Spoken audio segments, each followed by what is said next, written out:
of all, let me say it was a great experience because it gave me a chance to read the book, which I would have otherwise not probably been exposed to.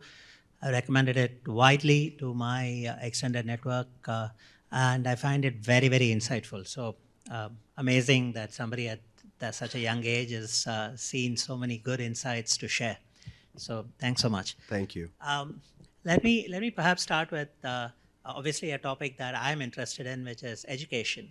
And I guess reading the book, you get the sense that any industry which depends on talent as opposed to scale is going to be ripe for disruption through this passion economy. So, and education is already starting to be impacted, and we are kind of back to putting the core resource, which is the teachers, at the center of education as opposed to institutions. So, and you have mentioned in your book about how education, entertainment, etc., will all kind of merge with the metaverse and all the other trends. So maybe you want to elaborate a little bit on how you see this happening, how you see students and parents and employers starting to acknowledge that it is not the institution, but it is the teachers who end up providing the value, and allowing teachers to kind of scale themselves, put their passion at the center of a career. Thanks very much for reading the book and for your thoughtful question. I think that in the passion economy space, education is transforming in different ways. So if you look at, say, at least where I studied, let's say Oxford or INSEAD or Wharton, any of these places, they offer multiple things to students. One is they offer insurance. It really helps to have a nice sounding degree today because somebody else, the listener, thinks that you must be very bright. So insurance is one. Second is a learning. When you go to an institute, where Sir is from, you actually learn a thing or two. The third thing you get is a community. And the fourth thing that you get from an institute today is some amount of credentialing or proof of skills which are used by employers to provide, a job. However, what's happening now is the unbundling of education as well. So in my presentation, I talked about the unbundling of work from employment. Education is getting unbundled as well. And each of these four things that I talked about are now individual products. So now students and young professionals are looking at alternatives to universities as well, alternatives to business schools, and look at how cohort-based courses or nano degrees could be the place where they look at skills from. They go to a place like maybe IBLF to build a strong network. And they look at alternate ways of credentialing, perhaps, say, getting a stamp of approval of sorts from Y Combinator. Now, these are things that students are experimenting right now, and this is how the world of education is going through subtle transformations. But the jury is still out there, whether this unbundling is temporary or permanent, or will it be a complement or a substitute. I really think that some of the institutions that have been around for hundreds and thousands of years are going to be around for the long term because they've built a brand and they have such a strong alumni network that they will go on the way they are. However, there'll be a tier of institutions that will struggle to attract the right kind of students and to attract the right kind of talent, and they will be disrupted most quickly by some of these changes that are going on. So EdTech is still having to, it's having its moment of glory, but it's also having a moment of its reckoning. The viability is being questioned. But I would focus, instead of predictions, let's look at defining trends. So this unbundling of education is something that I'm very interested in. And many of the products that we created on Network Capital were based on this unbundling, where we allow teachers to teach what they love and make a living doing so. Yeah, and I can see that already happening here, where a lot of demand is coming from lifelong learning, rather than this idea that you study for the first 25 years of your life and then work for the next 30 years. I mean, so we are already seeing the need for very focused, very role-specific learning. One of the other things that I found, I mean, this book is incredibly quotable in the sense that there are lots and lots of, nice phrases that kind of summarize ideas. And one of it is what I saw was the idea of a creator middle class. Right now, it's not like people. I mean, there have always been a Shah Rukh Khan or a Sachin Tendulkar who have been able to build a brand around themselves, make their life make their passion their life, and make a very good living from it. So that's not new. What I find fascinating is your belief that we are at that stage where just like everybody doesn't become a corporate CEO, but they still have a good career, you can have a creator middle class. In other words, you don't have to be a star. And is that? I mean, do you see that as socially viable, as something that is really achievable, or is it more availability bias that we see the successes but we don't see the failures? I mean, what is your take on that? So this is one of the most important ideas I try and advance in the book. That look, the passion economy is not just about a YouTuber acquiring millions of followers or a TikTok star or a video that went viral. That's too simplistic. I look at the economics and sociology of the internet, and I know that this passion economy revolution through my eyes. But I never, aspired to have millions of followers. And my, if you call success, is not based on having millions of followers. It's based on having multiple sets of 1,000 true fans. So even though I may not be a creator middle class right now, I'm in a slightly better shape. However, this aspiration of having a creator middle class, I think is beneficial for the long term. Because not everybody is going to become famous on the internet. Nor doesn't everybody need to become famous on the internet. You have to aspire to really find your creator market fit. When you look at these platforms, whether it's written platform, YouTube videos, any kind of media that allows you to communicate your thoughts, I think the ability to have 1,000 true fans and create an income on top of that is inherently more viable and scalable. Because the good thing about aspiring for 1,000 true fans is that they don't stop at that. I started by having 1,000 true fans and then eventually went on to have hundreds and thousands of true fans, on the basis of which Facebook backed us and this unicorn acquired a stake in us. So this creator middle class is a more viable dream. I think it's a more socially responsible dream. And I think statistically more likely as well. Oh, yeah, absolutely. And that is, I think, the big change, because with technology, you don't need a big movie house or a big publisher to actually put out your book or your movie. And I mean, I guess some of the other things is the ecosystem. I mean, so do you see things like, say, finance, which is traditionally not available to people who don't have a last three years worth of IT returns kind of thing? Would that now change to, say, cater to this kind of profile? So you're starting to see those kinds of things as well happening? Big time. I find, Gen Zs to be the most interesting people to study. Like basically, Anurag's daughter is, one of the core readers, or would be a core reader of the book. And what's interesting about the way Gen Zs spend and the way Gen Zs think about money is very different from the way millennials, like myself, think about money. And one generation before that, they have a very different conception of money altogether. Now, this happened because, the millennials and Gen Zs have seen, especially in the US and other places, seen their parents struggle after 9/11, after the financial crisis. So this whole viability of let's work, let's learn, work, retire, and save up and have a nice little life, it doesn't work anymore.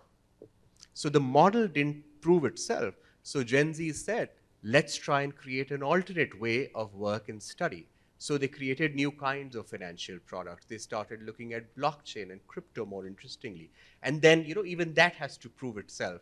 The new banks that have come up focused on Gen Zs, etc. But underlying more than what they are doing is why they are doing. And I think that also is shaped by how the internet has essentially bought all the knowledge on our fingertips and have made basically career choice or work choice inherently, modularized. Yeah, and I guess, what you talked about autonomy, I think lots of Gen Z are now valuing autonomy over making the maximum amount of money they can. They want to be the, captain of their own ship, so to speak. Yeah. And I love this idea of portfolio of careers. In fact, I had written that down as one of the concepts I wanted to highlight. I mean, we all see this when we invest. I mean, we don't just buy one stock or one bond. We see it's normal to have diversification, and we say we want a portfolio of stocks, but we don't really think of a portfolio of careers. We think we got to have one career. So it is a mindset change, and you can see that happening. And we were discussing it before the thing that, my parents thought a government job was the best thing. I thought a corporate job was a great thing. The millennials think a single issue entrepreneurship is a great thing, and now we are evolving to a portfolio of careers. And I guess it's also becoming socially acceptable that you don't have to say in one word what you do. You can actually say I do many things. Yeah. The other thing that I really liked is in one of the examples in your book, you talked about a person who is looking after, who has got a community of 14 million people, right? And that's larger than some other countries. Yeah. And I used to believe, and I'm very, very, very strongly believer in globalization and self-organizing communities and people having not being defined by identities and things like that. It kind of feels though that post 2016 we are in a kind of deglobalization thing. I mean, so do you have a sense that this kind of cross country, cross region communities are on the wrong side of history, or do you think that they can actually help put us back on the path towards a globalized world? I think you rightly point out about the conflict that's going on, between the forces supporting globalization and the more sort of jingoist, nationalist kind Yeah. of tendencies that we see in some countries like Brazil, or to some occasionally in Lebanon, and many other countries, the U.S. sometimes, India sometimes. Um, Broadly, I feel that it's very difficult to pause globalization, especially in a world where the internet makes knowledge accessible.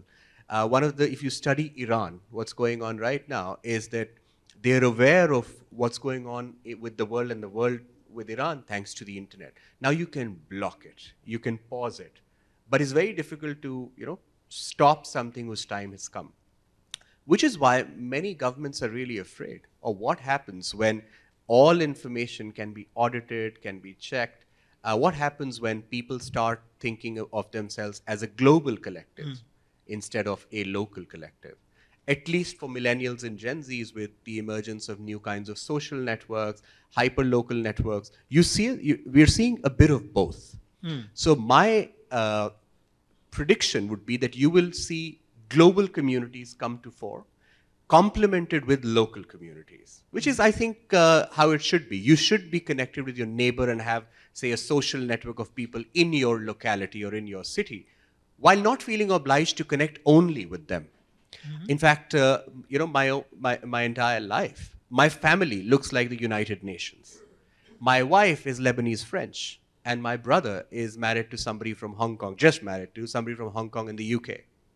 So we are a United Nations-like family. But I also think that learning about their different cultures, growing up in different countries, we are very comfortable being Indian, living in London and Hong Kong respectively, and now being married to people of a very different culture and connecting with people from even more different cultures altogether. So this both would be really my recommendation. I see that every day. You lived in London.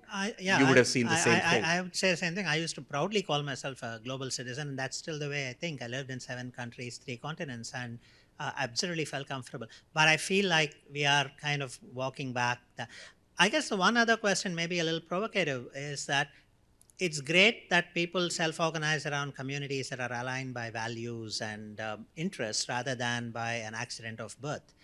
But do we also then, how do we then make sure that we don't get into bubbles where we're only talking to people like us and we're not really, and that seems to be one of the big problems, say, in the US right now, where, there are 2 different worldviews which don't even talk to each other. So in that sense, do we see this kind of self-organizing communities making it hard to communicate between themselves? I think this question comes down to values. So when I started Network Capital, it was designed in a way to connect people from very different backgrounds. Like I wanted to see a world where somebody from Palestine mentored somebody from Israel. I wanted to see a Pakistani provide mentorship and support or collaborate with an Indian, a Russian with somebody from the US. Because I think that the way to make a kinder, better world is to have people's economic interests aligned, which is possible when they have great careers. And when they learn from people who are culturally different, hopefully they'll realize that all the stories of animosity and difference are exaggerated by, by By the media, by the media, by the political forces occasionally, because it is in their interest. So Network Capital was a career platform, is a career platform, but it started as a social movement designed to democratize mentorship, ideally with people from very different cultures. Because what you talk about is absolutely true. We are naturally drawn to people who think like us, look like us, eat like us, which creates homogeneous communities. Homogeneous communities are comfortable communities, but that's how biases originate and scale. And also differences can scale. So it was designed as one. And there are some other communities as well which are very much like that, which I'm a part of Global Shapers, for example.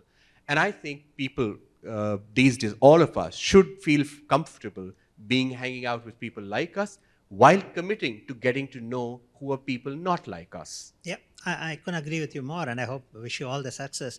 I guess I'll leave you with one last question.